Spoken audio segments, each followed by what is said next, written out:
Ladies and gentlemen, now.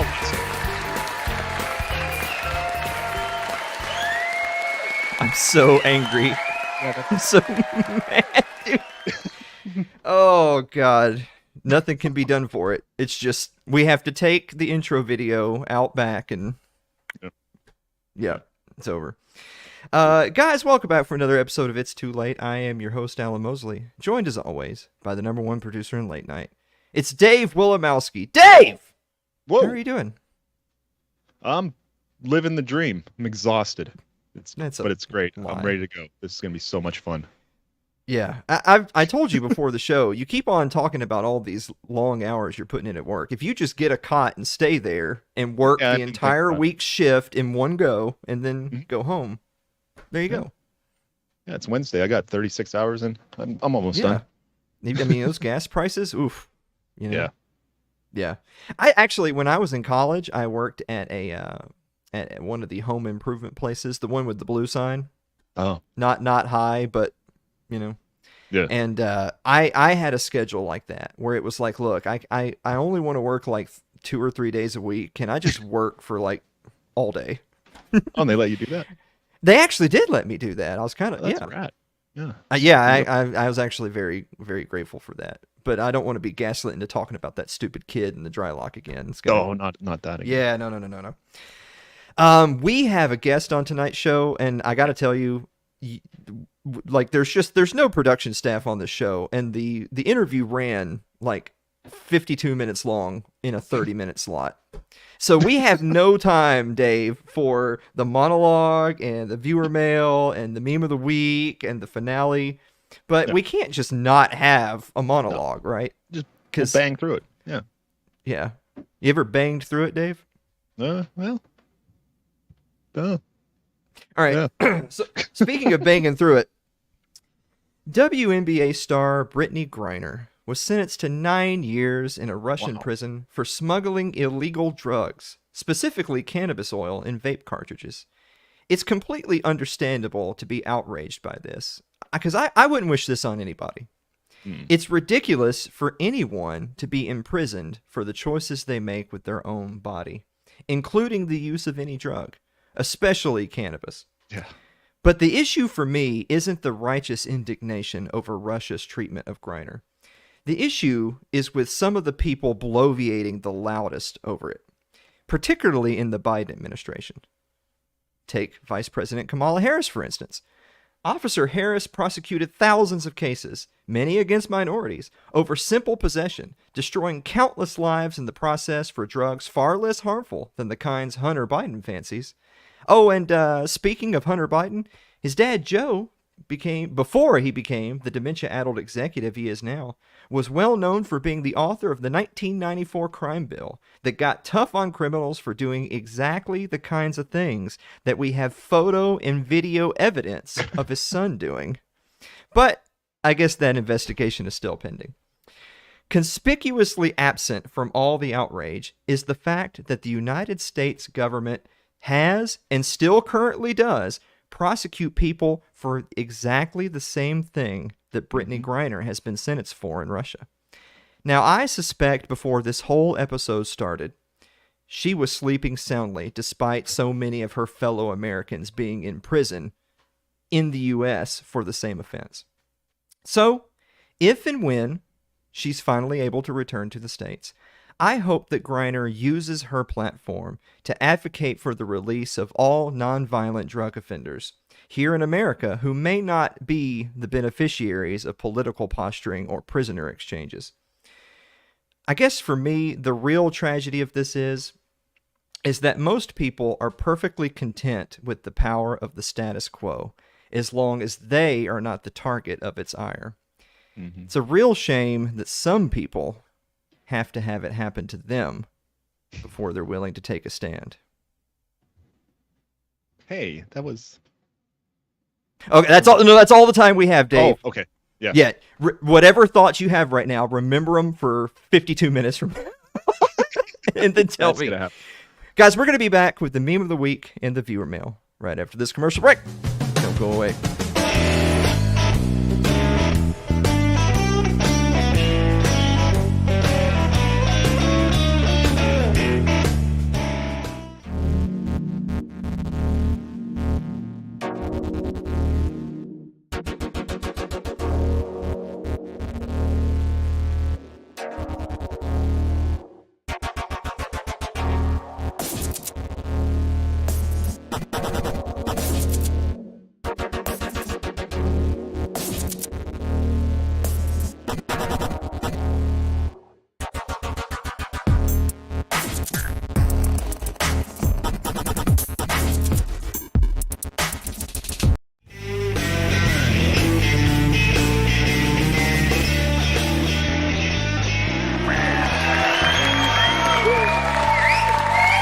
Welcome back to the show, everybody. Hey, Dave. Yeah.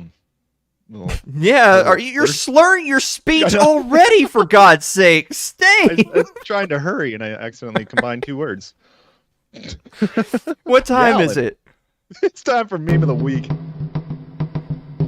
We got to talk to you after the show. We got to talk. Need an intervention. Oh. I can't breathe. Wow. Oh. Wow. Yeah, that won't cause any problems. No. But we do have a bonus meme. Check out the bonus meme. No. Still ended up on the back of the bus, huh? That's wrong. Why would they do that? I don't know. Why would they do that? Can't believe Not us, though. No. Just them. Boy, we got to get on it. We better answer the viewer mail. We're doing the lightning round of the show first, and then the full show second. That's weird. Yeah. Yeah. Yeah, we're gonna do an hour and a half version for the after party. Wait, it's already gonna be an hour. Yeah. Like a 3 hour. Well, the tier list is gonna be in the after party. Ryan Seifert writes, "Dear Alan and Dave, would you still eat meat if you had to butcher and clean every animal that you ate?" Ryan, I don't even think the meat tastes good unless I know they suffered in their dying moments. Oh, yeah. What about you, Dave? I don't like it, but I think I'd get used to it because I ain't giving up meat. Yeah, right? Yeah. Figure it out. You figure it out. You love meat, don't you, Dave? Oh, freaking love it. All right. Carl Huber writes, "Dear Alan and Dave, would the future happen anyway, even if nobody tried to predict it in advance? Or does predicting the future influence whether something will happen in the future?" Well, I think if you're someone who believes in like predestination, then your predicting it was part of it, right? Like if the future is something that is destined to occur, then your predicting it was just part of the future that was going to occur. We need to get that 1,000-yard stare thing of yours with the helicopters and the. We don't have time for this. That's like, what is that, like butterfly effect? Yeah, we need a 2-hour podcast for that. Yeah, well, that sounds like we'll discuss the butterfly effect in the after party. There we go. Keith McQuarrie writes, "Dear Alan and Dave, are there any extreme sports you've tried or would like to try, such as skydiving, bungee jumping, hang gliding, etc.?" No. Yeah, that all sounds crazy. Yeah. Like whatever happened to just, like horseshoes, but instead of having a pole you throw it at, you have a person, and like we did that. Yeah. Don't move. It's like if we could figure out a way to combine horseshoes, what's that game that everybody plays nowadays where you throw the bean bags into the little boards with the holes in them? Oh, cornholing. Yeah. Yeah.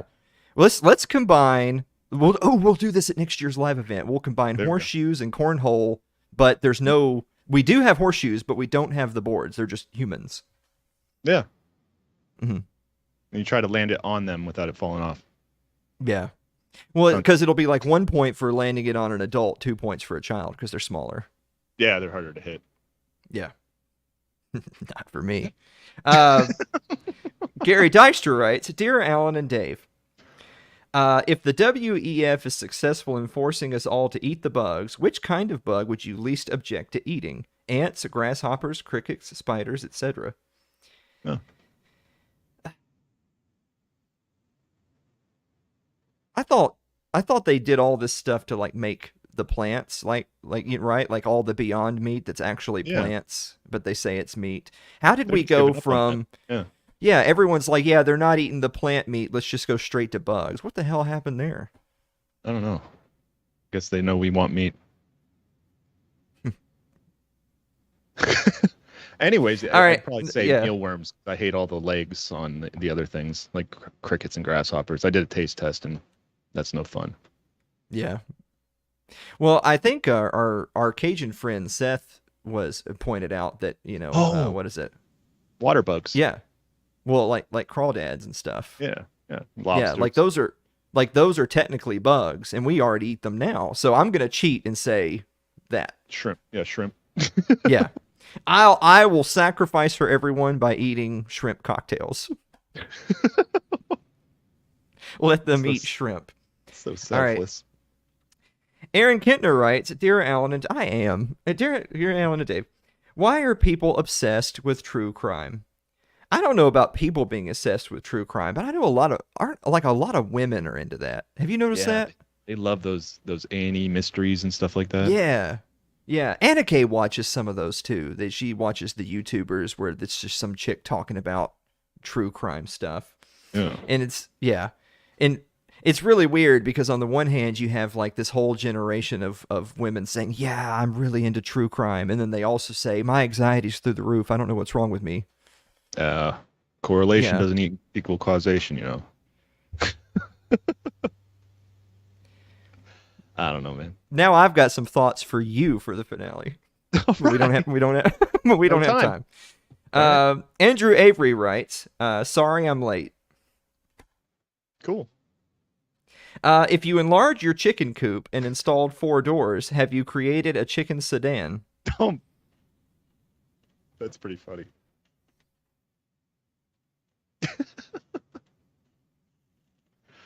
No, it's still a coop. Andrew, we don't have any time. We're pressed Yeah. for time tonight. Come on. Yeah. Um. It's a chicken sedan. Yeah. Marilyn Wilimowski writes, "Dear Alan and Dave, Oh. it's back to school time. Did you like going back to school or did you dread it?" Okay, so first of all, nobody liked going back to school. And second of all, I actually that question, I'm gonna answer the question with a non-answer of I'm not so much worried about the kids dreading going back to school. Is I hate all these like wine drinking soccer moms that are all cheering, "Yay, my kids are going back to school. Get these Mhm. rugrats out of my house." And I'm like, your kids hate you too, right? Those are the All ones right. that are happy. Yeah. I mean, I'm not speaking from experience or anything. No, So, no. yeah. I don't know. I like getting all the fresh new gear. First day back, the first day back was cool, but then Mhm. like third day, I'm over it. I'm ready for some summer vacation again. I don't think. I mean, I think the only thing you benefit from is just the chicks, but Oh, that's really for the end of school, not really the. yeah, Yeah. yeah. Like the first graders aren't going back to school thinking, "Oh man, look at these Yeah. chicks," you know. All these, unless they actually have like a class pet and it's a chick. Does it live in a coupe or a sedan, though? Yeah, yeah, a little. All It's right. got to be a coupe if it's in the class. Well, I think we've done a sufficient job of. We're not. Because I said specifically we don't have any time. No. And then the monologue went pretty well, and then we got derailed, and I'm gonna blame Andrew. Yeah, we've done worse. But yeah, that Yeah. chick coupe keeps coming back. Yeah. Um. Well, there you are then, guys. We're gonna be back with Pete Quinones of the Pete Quinones Show right after this commercial break. Stick around. Wait, isn't something supposed to be playing, Dave?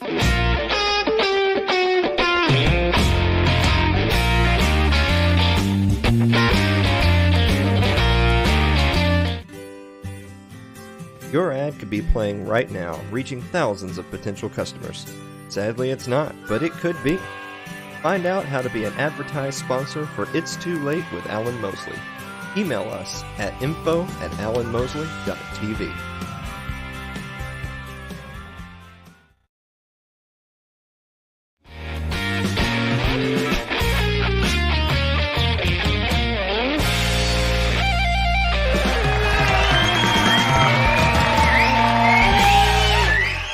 Welcome back to the show, everybody. Our guest this evening is the host of the popular Pete Quinones Show. It used to be Free Man Beyond the Wall, but ever since they fucked the last few seasons of that show, I think we're all safely distancing ourselves from the IP. Pete Quinones, welcome back to the show. Thank you. And I still do own mansrader.com. Well, there you go. Let me start off really quick by asking you something I don't think I've ever asked you. Mhm. Pete Quinones. What's the family history of the name Quinones? Spanish, straight out of Spain. Straight out of Spain. Yep. All right. Yeah, But easy. It's simple. Yeah, it's simple. because I think people would say you look more like a Sean Connery Spaniard, a la Highlander, than Well, well, I mean, I have a weird mixture. It's like, first of all, like my Spanish lineage goes back to Germany, because it was like a lot came from Germany and a lot came from Rome. It's a big deal. It's a lot of the Iberian Peninsula is pretty complicated.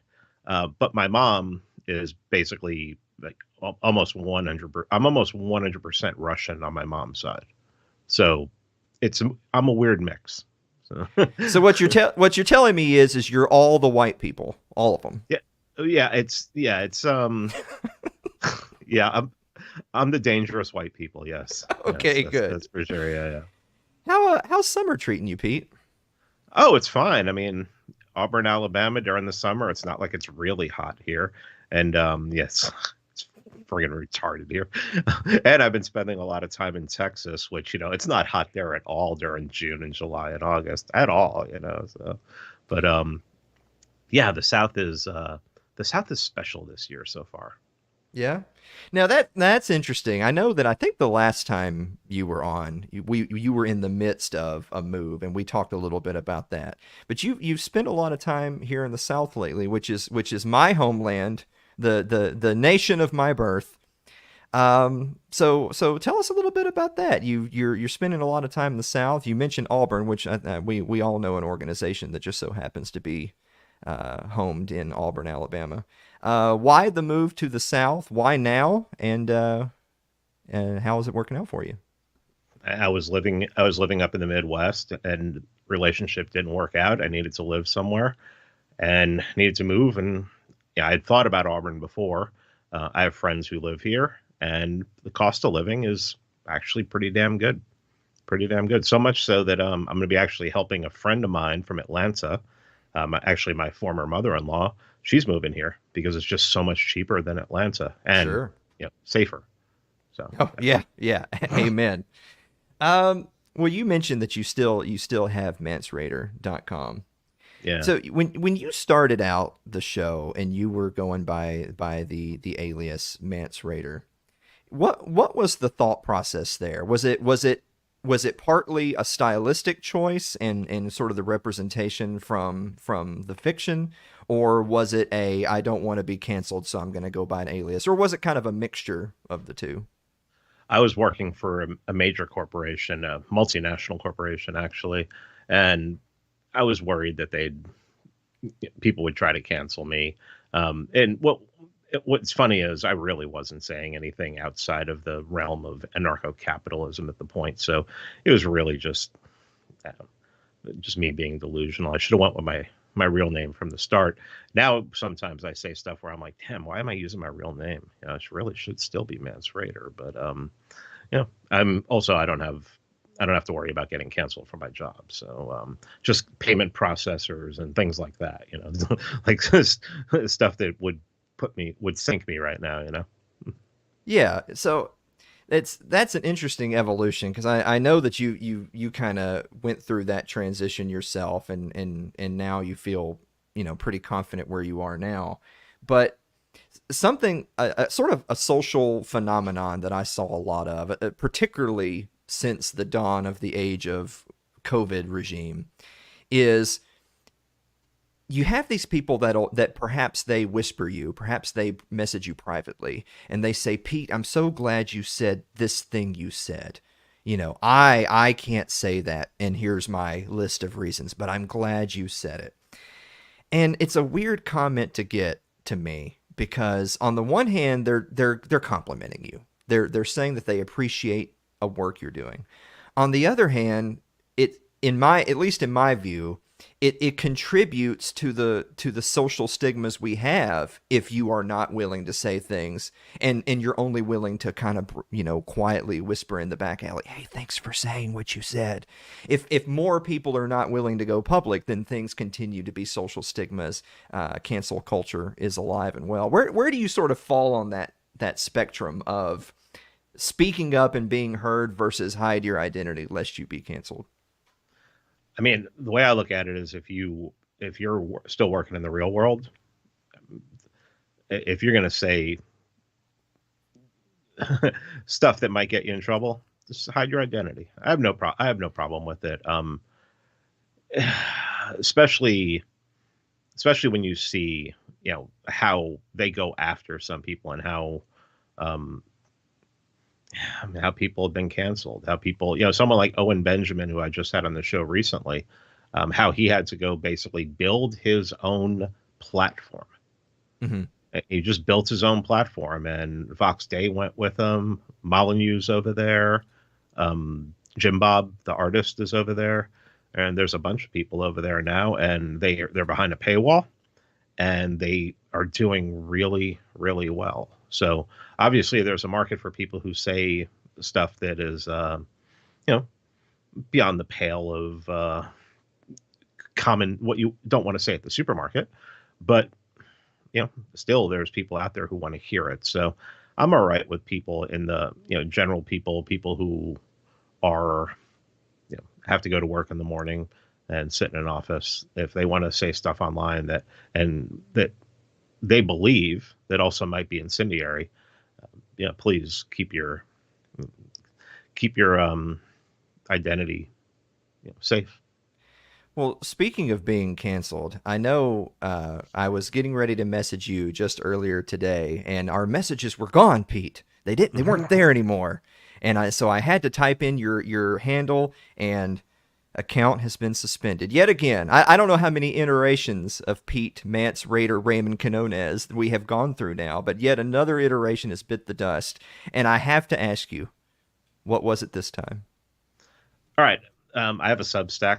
I try to write 3 days a week, and whenever an article drops, I always make the announcement on social media. Mm-hmm. So I just set up this little thing, copy paste, and this one said, "My latest at Substack," and I always try to put a quote in there from the article, and it says, "Quote: It appears the way to stop the spread. It appears the way to stop the spread would be a no-brainer. Inform the gay male community that they are the super spreaders," referring to monkeypox. Sure. And that was targeting and harassing a minority community. Now, that's interesting. I know this is something we talked about in the past, that you and I are not stupid. We know when we say or do something that might be particularly spicy. But it never, I don't know if this has been your experience. My experience has been, it's never really the really incendiary comments that get you. It's always some random, almost relatively mild, sort of innocuous, or kind of the Facebook / Meta process of everything's going great, and then all of a sudden you get flagged, and then when you click on it, it's some random meme from 4 years ago. It's not that horrible thing you just said last night. Has that been your experience? It certainly has. What's funny is Facebook has that thing where they'll give you like highlights from the past, and then you can click and it'll be like a bunch of posts that you had on that day in previous years. And the amount of posts that when I look at that list that are gone, is like, I'm just like, it's just nuts. But the thing is, when I put this up, I didn't think this was controversial at all. I didn't think this was going to get me in trouble. As a matter of fact, I wrote back to Twitter, and I just I knew I wasn't getting my account back. So I just was like, you ever think that maybe you're in the wrong? And ask that to them, and hopefully, I doubt they even read it, but I've never gotten in trouble for questioning large numbers in history and things like that. It's always the seemingly innocuous stuff that I one time I told the first account I had that I created in 2009, it got canceled because some guy was talking about how in anarchy, I could just have sex with kids, and what are you going to do about it? And I said, well, if you were having sex with kids, I'd just blow your head off. And my account was banned for that. Yeah, because what you're insinuating is the bannable offense, not what Right, they're right. insinuating. Right. Yeah. Sure. I mean, yeah.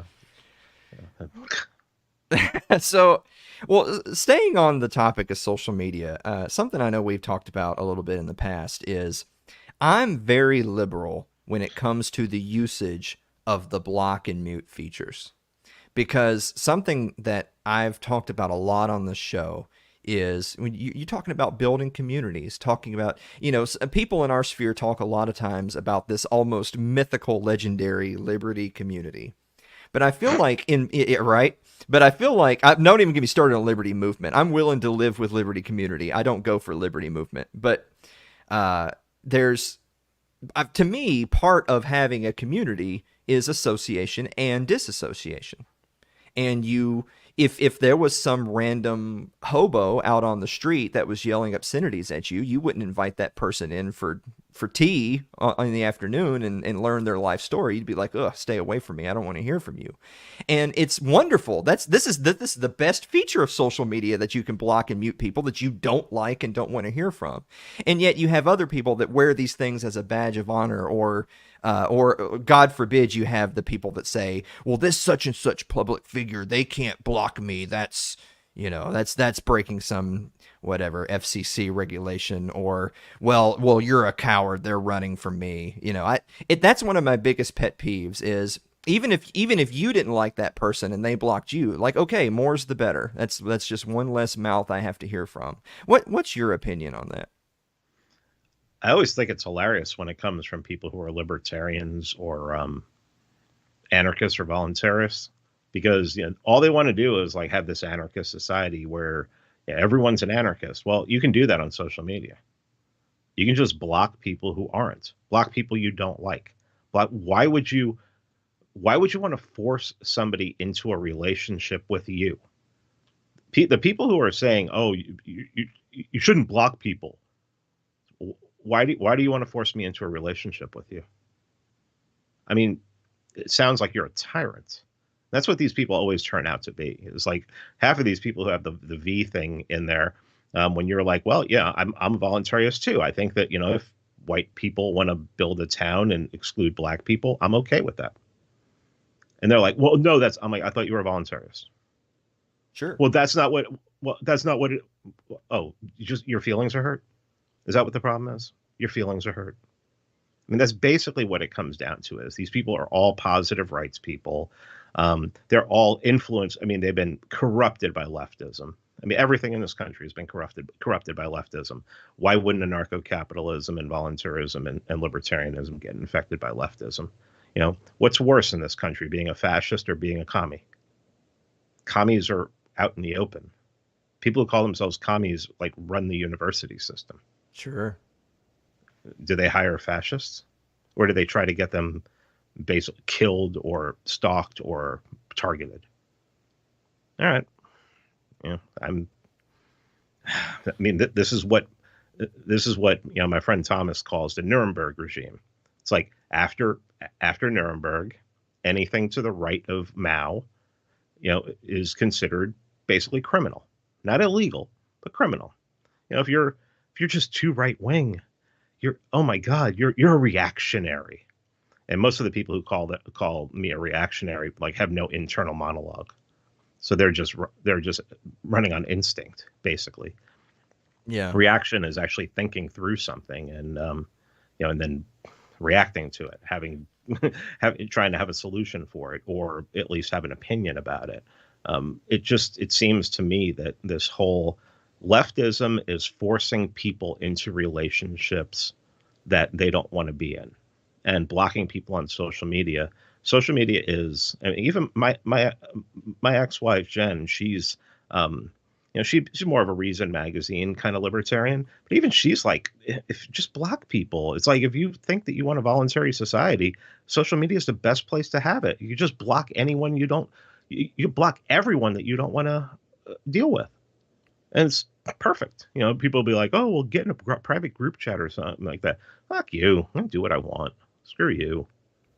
Well, Pete, something something that I've witnessed a lot, and I'm not just going to bat for you because you're my friend, though you are, is that it seems like there's a lot of people who they these are the people I tend to block first. The people who ascribe your viewpoints to you instead of listening to what you have to say and digesting it and coming to some conclusion of, oh well, Pete advocates for this or Alan doesn't advocate for that. They have this headcanon of this is what this guy thinks. And and maybe the really clever ones will sprinkle just enough sound bites in there of truth, because they're not it's the typical good faith, no good faith type debate, right? They're not really having any type of conversation with you. They're trying to signal to whatever their platform or audience is, this is what this guy thinks. I'll give you a perfect example.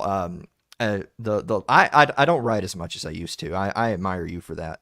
But I basically took one of our monologues from a week or two ago, and the monologue was just basically, here's the reasons why I wouldn't vote for Donald Trump. And it was talking about things like John Bolton, Mike Pompeo, Jeff Sessions, not pardoning people like Ross Ulbricht, Edward Snowden, expanding debt, things like that.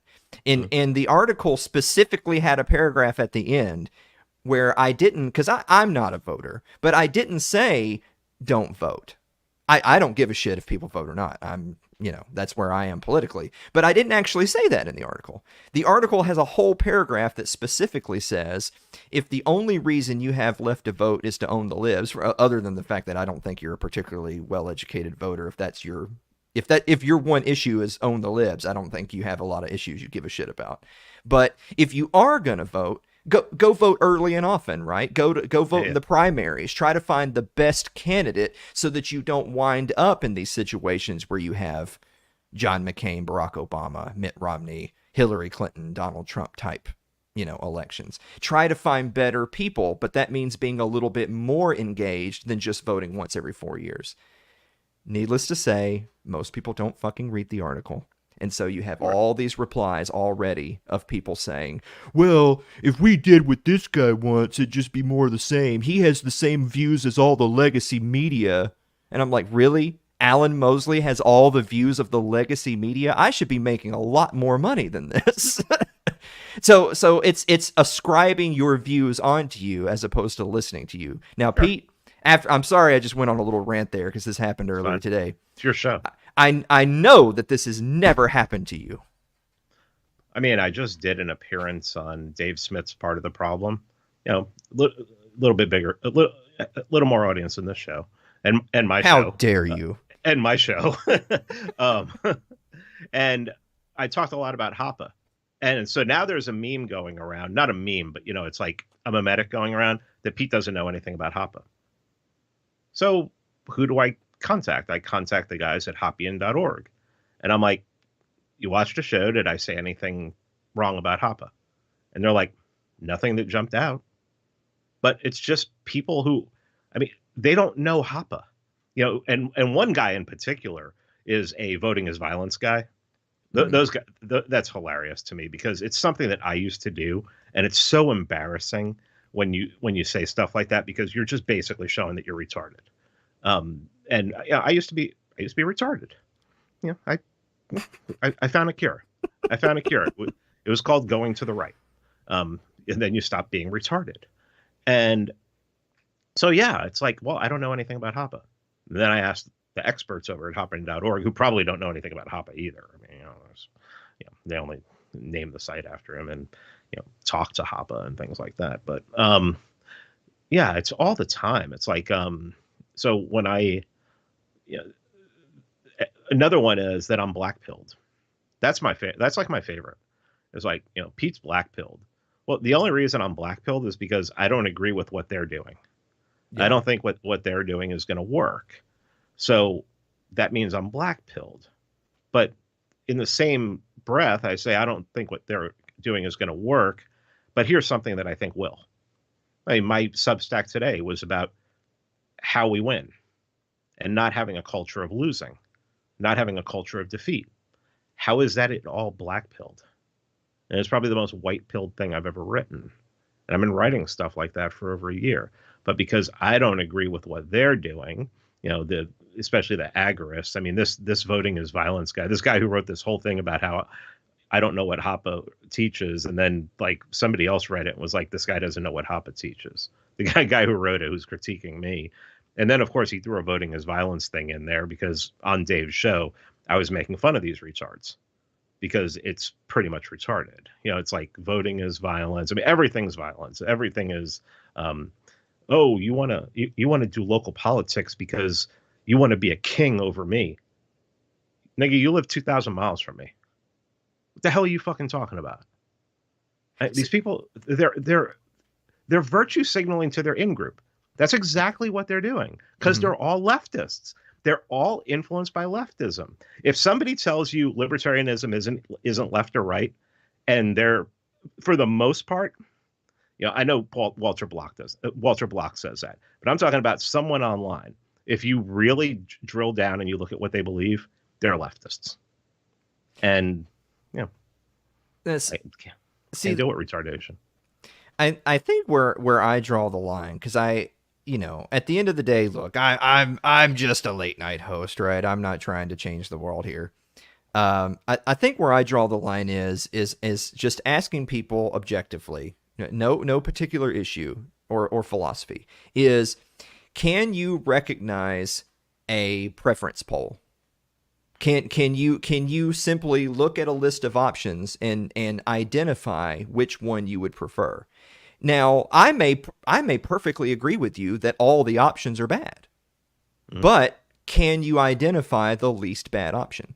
If you're the type of person, because I know I've shared a few of the polls we've run recently with you, if you're the type of person that you're just gritting your teeth because you want to write in none of the above, then you just don't have the mental capacity to engage in this poll, then I really am not sure how much value we're going to get out of an exchange. And by the way, this is me being as cordial as I possibly can with that language. I'm not going to do that. These are people who have made their ideology an ideology that has not been proven can work in the real world, also their identity. So what you're doing by having those polls, so say you give 4 choices, and all of the choices exist within statism. Dun, dun, dun. If they have to choose the least worst one, the least bad one, they're choosing statism, and they can't choose statism because their identity is an anarchist who is just writing that check every April 15th, with his driver's license and is like, I mean, really in my heart, I'm still an anarchist, but it's just one of the reasons I don't call myself a libertarian anymore, and I don't refer to myself as an anarchist anymore, is since the beginning of 2020, I've been looking at libertarians and anarchists and been like, wow, I don't want to be associated with these people. And if I say that I am, and also, I used to be one of those people who didn't want to. Well, I don't want to choose in the real world. If I say what something DeSantis did was good, everybody's going to think I'm a statist. It's like, I mean, really, the guy who saved his state. I mean, 13,000 votes in the other direction. Voting doesn't matter. Yeah, well, 13,000 votes in the other direction in Florida, and you would have had a gay black crackhead in there, and he would have shut the whole state down, destroying the tourist industry. It'd probably still be shut down at this point. And, and so DeSantis saved it, at least that. He saved the state. He saved his state. Now, was it a libertarian solution? Most of everything he did? No, but there is no libertarian answer. I've been saying this a lot lately. Libertarians always think that, like, when a crisis comes along, people are going to run to them for answers. They never run to you for answers. Never. At the beginning of COVID, they ran to the state and they said, experts, what are you going to do? Oh, and then they started posting on Twitter and making fun of anarchists. I mean, making fun of libertarians, saying, oh, everyone's a libertarian until a pandemic starts. Well, maybe they're wrong, but these people aren't coming to you for answers. The people who were coming to me for answers people came to me for answers during COVID because I was like, we're going to have to get out of libertarianism in order to solve this problem, because we have no control of the state. We have no power. What are the libertarian solutions to this? Sure, there are a few agorist solutions and things, try to set up a private way that you can get food or something like that. Maybe go cryptocurrency, go gold or silver or something like that. But I mean, on the most part, there was no answer for COVID tyranny except what DeSantis did. And DeSantis is a Zionist, and he's a hawk, I think he's a former SEAL, but he saved the state. He did what the people asked. He did what the majority, the people who voted for him, he came through. And, as Carl Schmitt says, you don't really know what government is until a crisis happens. Yeah. Government just skates along. Then a crisis happens. Then you see who they really are. And we saw who the national government was when the crisis came along. We saw a lot of the state governments, a lot of local governments were, but we also saw who DeSantis was. And DeSantis was somebody who was like locked down for about 7 days and said, nope, made a mistake, opening this back up. There were no libertarian answers to this, not to get, maybe for yourself, maybe personally, there were some libertarian answers. But, I know for a fact that because of the lockdowns, because there were politicians in your area that weren't willing to go to bat and say that this is all bull, that you suffered. And I'm sure you wouldn't have had a problem with some politician if he or she would have stepped forward and acted like DeSantis and kept everything open so that you could keep your life and your income stream going. Yeah. I'm sure a lot of people feel the same way. But this ideology that people make into their identity, and that's one of the biggest problems I have with like politics in general. Progressives do it. Libertarians really do it. Conservatives really do it. It's like, this isn't your identity. This is just like your preferences. This is your preferences so that you can go about your life. If you make it your identity, then politics has become your religion. And sadly, that's where most people are at. And it's not good, man. It's not. Well, watching these people stick to their guns while people's lives are being destroyed around them, and they're making excuses for it. Really, it just made me run like hell away from libertarianism and anarchism and whatever term people want to use. Well, an example I like to use a lot is Thomas Massie. I'm a big fan of Thomas Massie. I mean, as a voting statist would go, you're going to be hard pressed to get congressmen better than Thomas Massie. I see, this is another one of these basic polls that help you know who to block and mute, is that if you genuinely believe in your heart that Thomas Massie is a violent, tyrannical monster because he is a congressman, just like that's the baseline. Well, he's a congressman. That means he is exactly equal to Nancy Pelosi. If that's your worldview, you just are not a serious person. And you can, and so this is not to say you can't find areas of disagreement. And you can even say, you know what, if hard pressed, I would not vote for this person because I just couldn't be bothered to leave work for 15 minutes. If that's your view, that isn't even what bothers me. What bothers me is that you actually think this person and Chuck Schumer are the same people. If you think that, then you don't think very much at all. is kind of where I'm at on that. But yeah, so all governments are the same. That's why they, where would you rather live during COVID, California or Florida? They won't answer that question. They won't answer that question because it goes out. It removes them from their little box. Where would you have rather lived? Would you have rather lived in Sweden or the United States? I can't answer that question. They're both states, and that make me a statist. They're children. It's childish. And I used to do that because I was just so caught up in ideology. Well, I mean, ideology, when it comes right down to it, like if a libertarian got elected president, do you really think they'd govern like a libertarian? They'd see exactly how if they were at all serious, they'd see exactly how they had to govern, and they would, ideology goes out the window. Because really, when you read like James Burnham's Suicide of the West, he talks about how ideology is just basically used to control the masses. They adopt an ideology, and the state doesn't matter what ideology they choose, but they love it when they choose right-wing ideology, because right-wingers usually don't want power, and when they do get power, they cut taxes, and that's it. People in charge like lefties because they know that lefties want to get elected and get power and get more power and get more power and get more power, to the point where they run everything, and they can have it. It's okay with them if there are gay male kindergarten teachers teaching anal sex to kindergartners.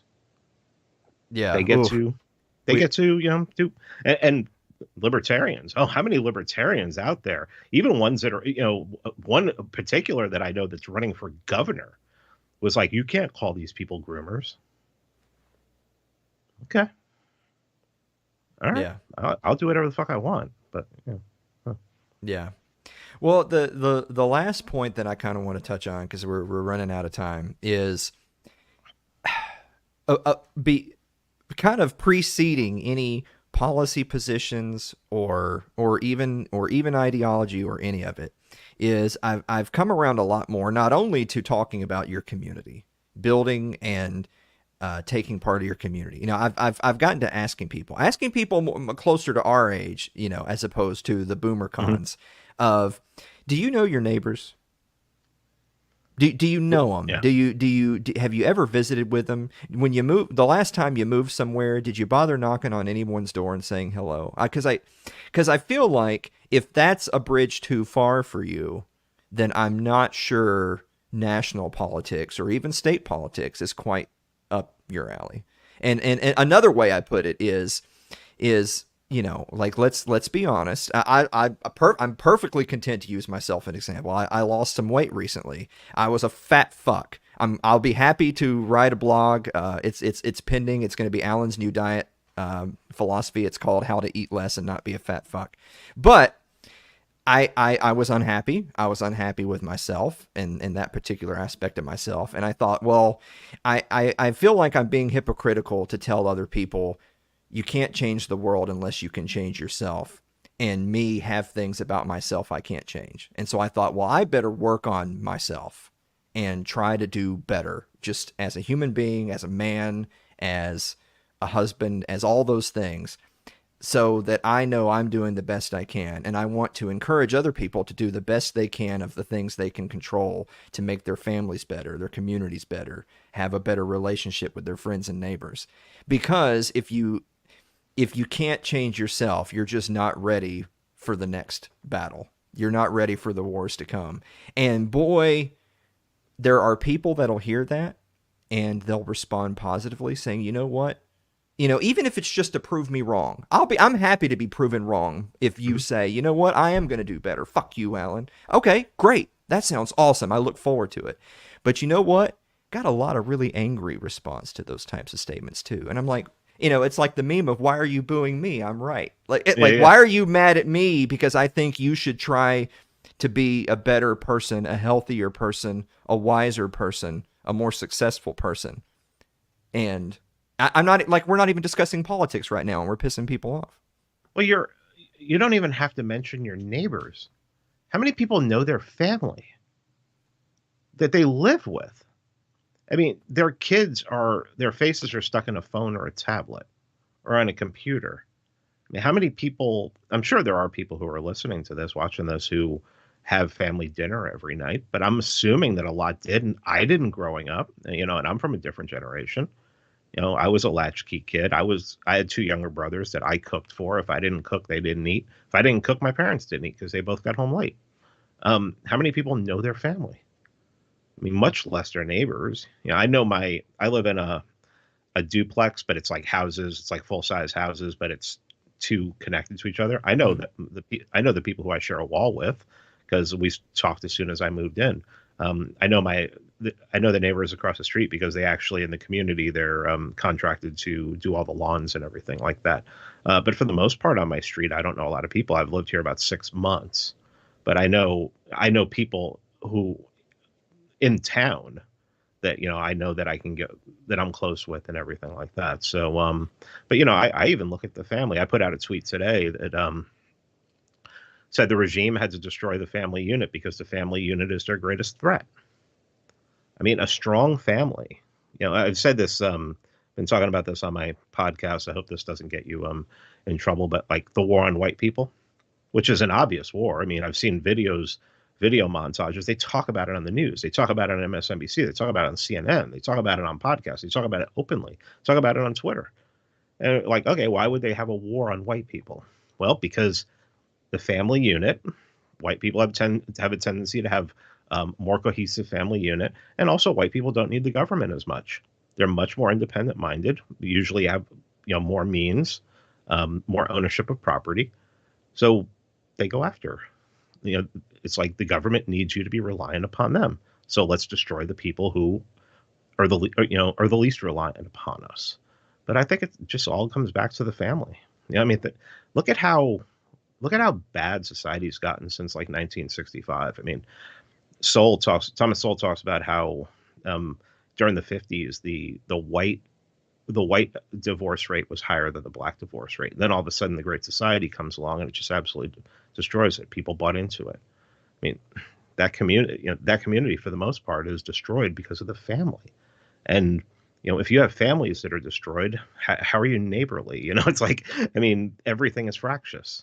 So, I mean, I think it all starts with the family, and then it goes out to your neighbors. It's like when people are like, "Oh, how do we change the world? How do we stop the COVID regime? How do we stop, Agenda 2030, things like that, the Great Reset?" Well, it starts at home.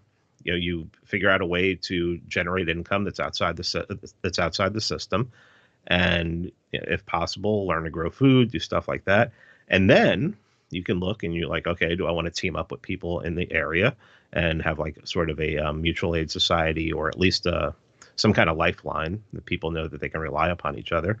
And then, as Hoppe talks about local politics, maybe take over your town, get a sheriff elected who's, of your ideology. Sheriff has a lot, as far as I'm concerned, the highest elected official in the land. John Birch Society has been talking about that forever. And that's the way you do it, is you start at home, then you build out. But if you're not going to start at home, if you don't have everything, together at home, expecting to build out is, I mean, people are going to see that. People are going to see that, you don't have your house in order. Notice when politicians go national, one of the first things they do is even if their family is completely screwed, they always present as a unit. They always present as one. Hey, we're a big happy family and everything. And it doesn't matter that Bill de Blasio's daughter is, crackhead or whatever. It's just, they present that way. So, well, I've told people the story before about if we were away from the house I grew up in, we were on a street in a neighborhood where it was mostly older people, which was a great neighborhood to live in. It was mostly older people, and we were the one younger family with young kids, my brother and I. There's not going to be a lot of crime on that street. No, not at all.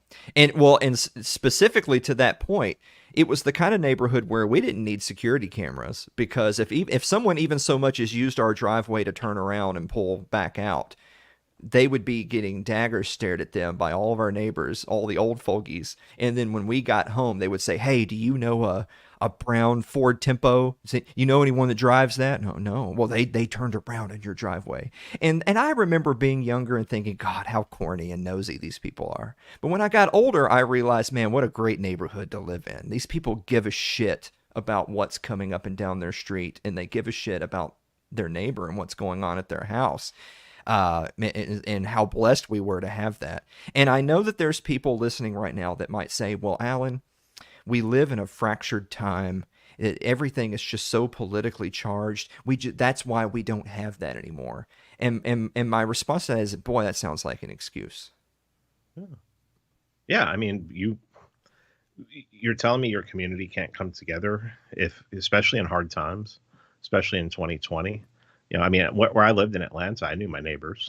There was a big turnover where I was, but I always got to know them when they came in, and they knew they could knock on the door if they needed something.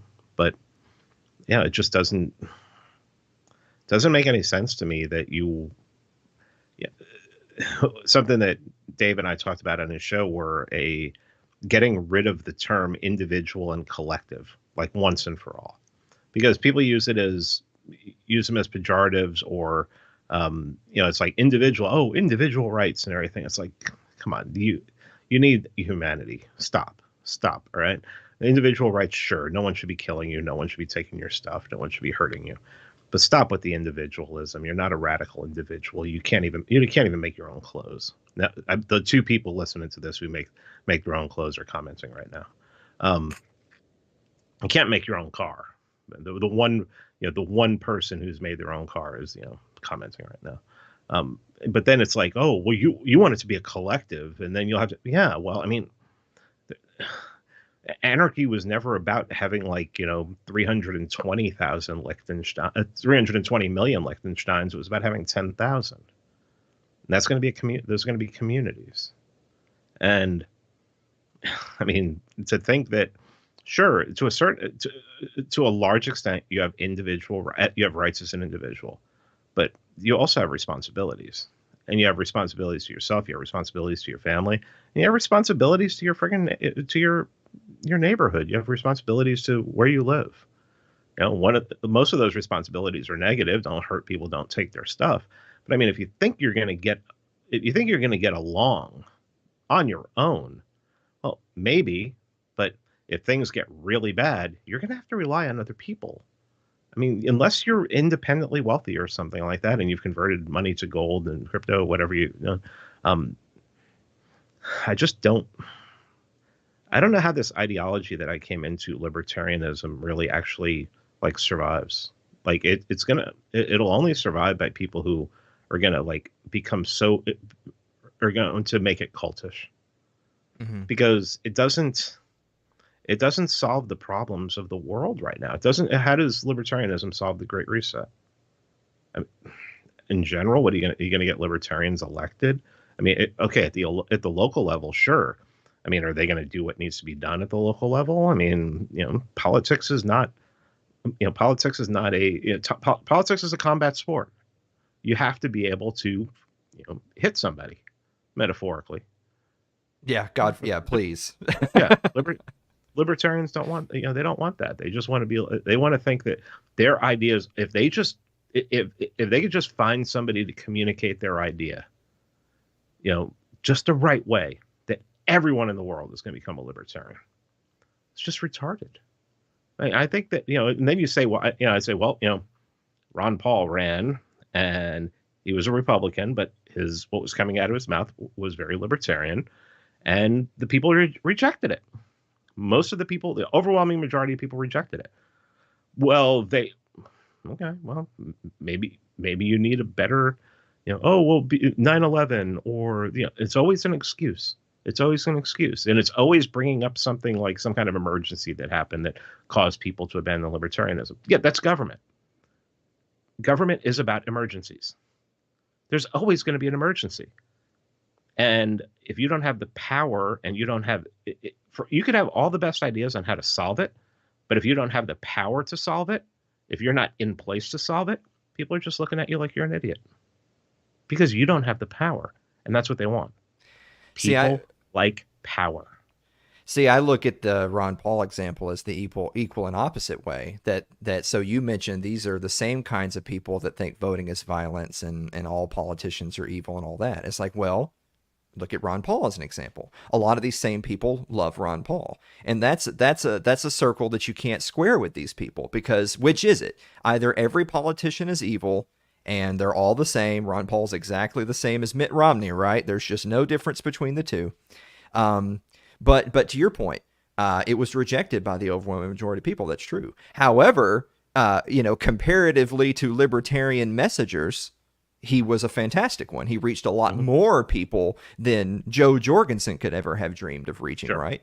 And yet he did it as a sitting congressman running as a Republican.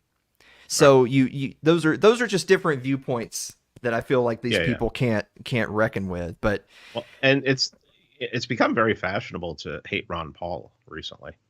I've seen a lot more Ron Paul hate on the timeline.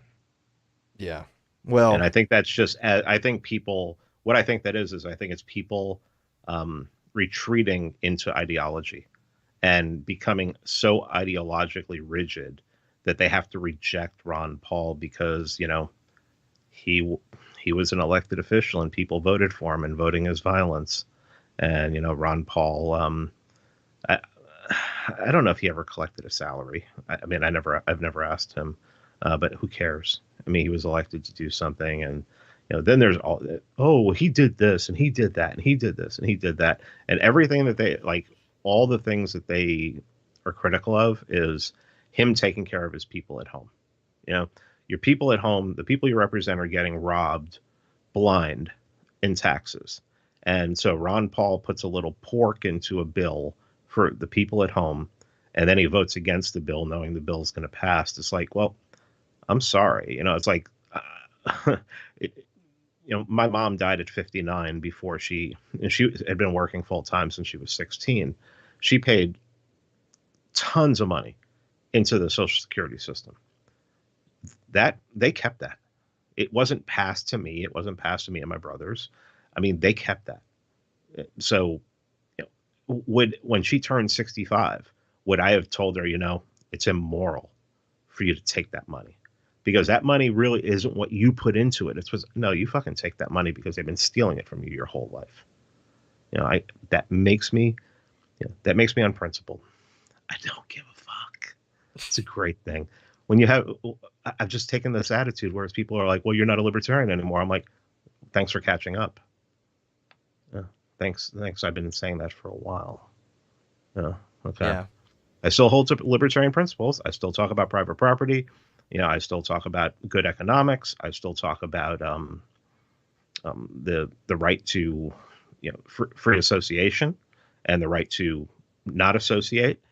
And I think those are very libertarian ideas. But as an overarching ideology of non-aggression and non-violence, and violence really doesn't, even political violence is very rarely solve anything. But using force, which doesn't have to be violence, it's just really pressure. They don't want to do that. And well, you see what the world's coming to. And thankfully, I know of a lot of people out there who have been turned around, and they're like, yeah, we need to do stuff locally. And so I have hope for that. I have great hope for that.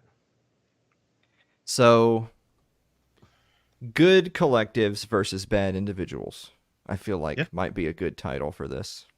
Yeah, Yeah. good collectives, man. It's I know it's a curse word to a lot of people, but I mean, collectives are what are going to get you through. It's it's why we're here. It's why humanity has made it this far, because we've teamed up, and it starts with the family. So that's a good collective. Well, Pete, we ran out of time 19 minutes ago. So I got nothing else to do. I'm not recording it for another couple hours. So. All right, good. Pete, where can people go to support you and get more of your content? All right. I have on my website, freemanbeyondthewall.com/store. You can support me there monthly or yearly. On freemanbeyondthewall.com/support, there's crypto addresses, there's a PayPal address, there's other ways that you can support me. But the show is found at the Pete Quinones. The show is the Pete Quinones Show. I'm on every podcatcher still.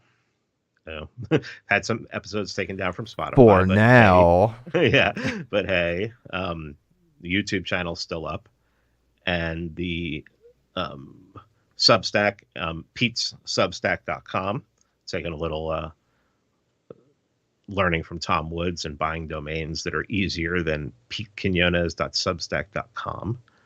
And and then Monopoly on Violence is a documentary that I executive produced and helped write, did a lot of the interviews in it, and appeared in. That's on Amazon Prime, and we're actually in the process now of editing and finishing up our second documentary. It's called Over Policed. It's going to look at the history of policing, the economics of policing. It's going to look at the problems of policing, why there are problems with policing, and solutions in and outside of the system. So that I don't have a release date, and after doing the last one and telling people it was going to drop in March and didn't drop till June, I'm not making any promises. All right, I understand that. On that note, Pete, we're going to get you out of here on this one. Is a waffle a cake?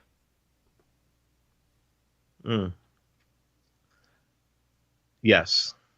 Yes. I already hit the ding. You can't change your answer now. That is the correct answer. A waffle is a cake. Pete, I'm so glad you got that right, because shame is a good thing. We're talking about disassociation here. We have to shame our friends and neighbors who think it's okay to eat cake for breakfast. So that is correct, Pete. Fantastic. You won the bonus round. Thanks for being here, buddy. I appreciate it, man. Thank you. Guys, we're going to be back to wrap up the show right after this commercial break. Stick around.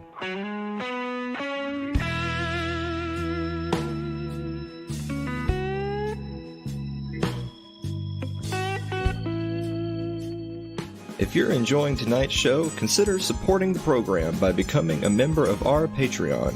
That's over at patreon.com/Alan Mosley.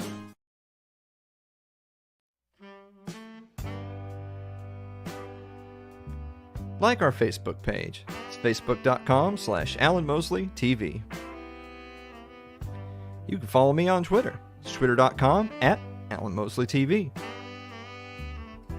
Subscribe to our YouTube page. It's youtube.com/Alan Mosley TV. We're now on Odyssey. Go and support a free speech platform. It's Odyssey. It's Too Late with Alan Mosley, or @Alan Mosley TV. If you're more of a listener than a watcher, you can support us on your favorite podcasting platform choice. That's thanks to Anchor FM. It's anchor.fm/Alan Mosley TV. Well, Dave, if you think you know it, why don't you do it then? Almost got it This guy is over here in the monitor mouthing my words. You do it then. I don't think I'm ready for that yet. All right. Dave, do you have a final thought? It was a great show. We had some technical glitches that I don't think came through. Great interview. I think it was a lot of fun. I'm excited about the after party. Mm-hmm. Are you though? You know I am. I feel like in that 50 minutes we had there to powwow, we should have discussed what we're going to do in the after party, but we didn't. We never got around to it. Yeah. Oh, I mean, no, we were live this whole time, so we didn't have time. Yeah, that too. I was busy, and you were over here just taking notes and. Mm-hmm. Yeah. Pete, you had Pete on the show. That's awesome. Yeah. Sweet. Pete's been on the show a few times now. I think I'm going to go back on his show, and I think we're going to say some more bad words. I'm trying to clean up my language. I said a few bad words in that just now. I didn't, Yeah, save him for his show. Yeah. The spirit was with me, and I just, Yeah.